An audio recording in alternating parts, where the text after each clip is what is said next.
Wanted to tell you, हम लोग ने पहले भी एक न्यूटन का फॉर्मूला देखा था ग्रेविटेशनल फोर्स का, F is equal to G m1 m2 upon R square, that is inverse square law.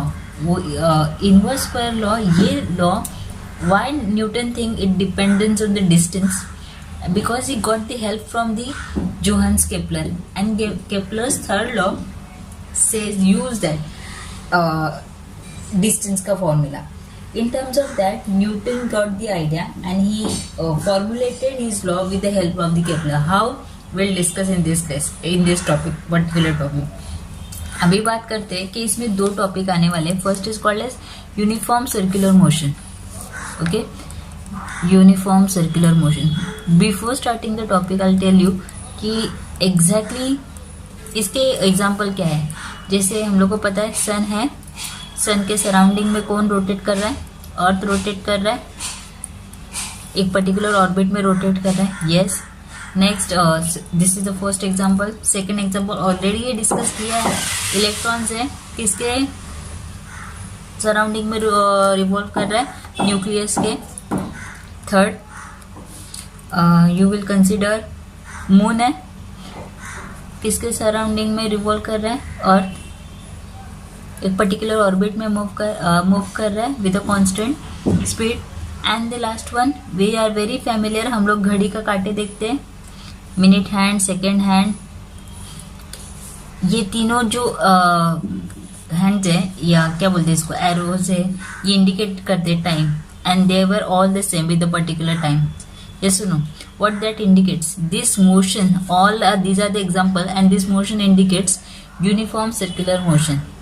हर जगह पे सेम रहेगा. मतलब क्या समझा? सर्कल में अगर कोई चीज मूव कर रही है, it has a constant speed. Constant speed. एक कंसेप्ट ये है कि इसका स्पीड चेंज नहीं होगा, स्पीड तो कांस्टेंट रहेगा. लेकिन ऐसा क्यों होता है? Why it is moving in the circle. ये सर्कल में ही क्यों घूम रहा है? कांस्टेंट स्पीड से घूम रहा है, वो तो पता चल रहा है कि सबके 365, अर्थ के हमारे 365 डेज ही होते हैं, पता है. मून अर्थ के ऑर्बिट में घूम रहा है, पता है. लेकिन ऐसा क्यों हो रहा है? We have already discuss that, क्योंकि इस पे कोई फोर्स एक्ट कर रहा है, and we are knowing that force. कौन सा फोर्स है ये? Centripetal force. So centripetal force क्या कर रहा है?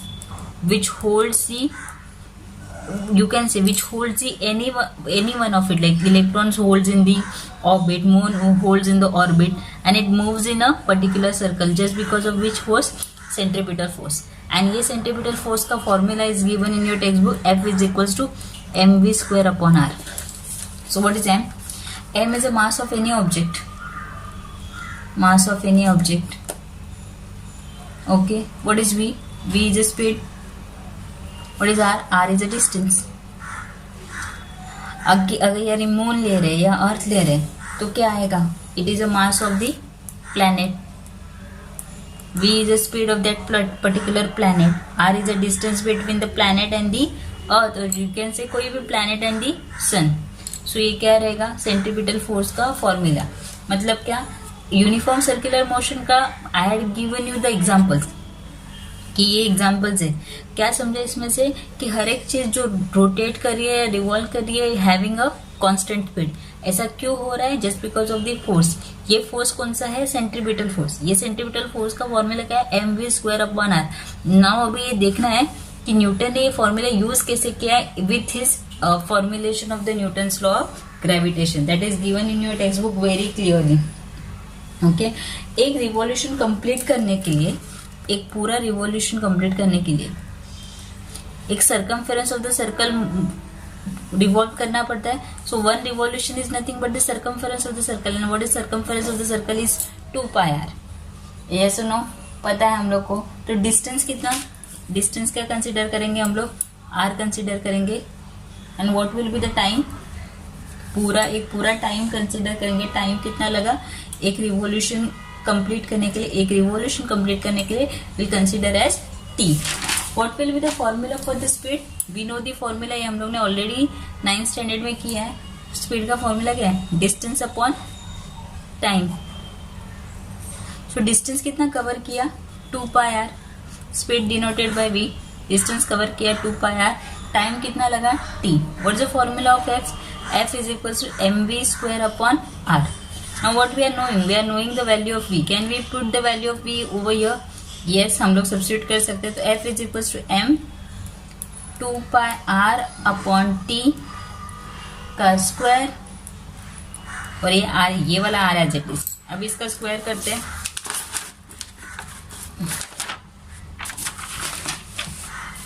कैसे करेंगे square? f is equal to क्या आया? m 4 pi square r square upon r t square. यहाँ पे एक इम्पॉर्टेंट स्टेप दिया है, multiply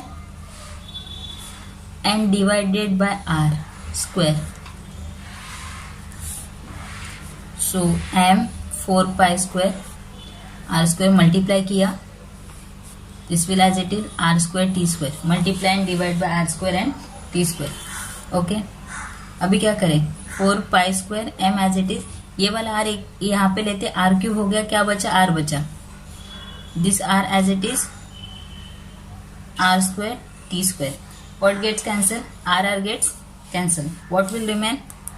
4 pi square m upon r square, क्या बचा? r cube upon t square. Yes और no? Yes. So according to the Kepler's third law, what he says that, क्या बोला है केपलर्स ने? केपलर्स थर्ड लॉ हम लोग ने ऑलरेडी डिस्कस किया है. T square is directly proportional to R cube. So T square upon R cube is equal to K. तो अगर ये आर क्यूब ऊपर गया और टी स्क्वायर नीचे आया तो क्या हो जाएगा? 1 upon K. Can we put over here? यहाँ पे सब्स्टिट्यूट कर सकते हैं. यस कर सकते हैं. तो एफ इज इक्वल टू क्या मिला? 4 pi square M upon R square, और this you can substitute as 1 upon K. तो 1 अपॉन के हुआ ना, ये देखो ना, ये उल्टा है ना, R cube upon T square 1 upon K. So 1 upon K. So what you will get here? You will get 4 pi square M upon k is equals to constant. So what you understood from this? Force is inversely proportional to, ये क्या है? Inversely proportional to, ये पूरा चीज constant है. 4 pi square M और के क्या है? कांस्टेंट है. सो फोर्स किस पे डिपेंड कर रहा है? Inversely proportional to R square. That's why Newton use that. Newton ने ये चीज यूज किया है. तो inverse square law is defined by this. और ये तुम्हारे टेक्स्ट बुक का क्वेश्चन भी है और तुम्हारे टेक्स्ट बुक में दिया भी है. what he concluded that from this कि centripetal force, ये this is a force acting on the planet. This is a responsible for its circular motion and it must be 1 upon r square inversely proportional to the square of the distance between them. मतलब हर एक चीज जो orbit में घूम रही है उसके ऊपर फोर्स लग रहा है. कौन सा फोर्स लग रहा है? सेंटीमीटर फोर्स लग रहा है. और ये सेंटीमीटर फोर्स रिस्पॉन्सिबल है किसके लिए रिस्पॉन्सिबल है? सर्कुलर मोशन के लिए रिस्पॉन्सिबल है. लेकिन ये डिस्टेंस पे भी डिपेंड करता है. और कैसे डिपेंड करता है?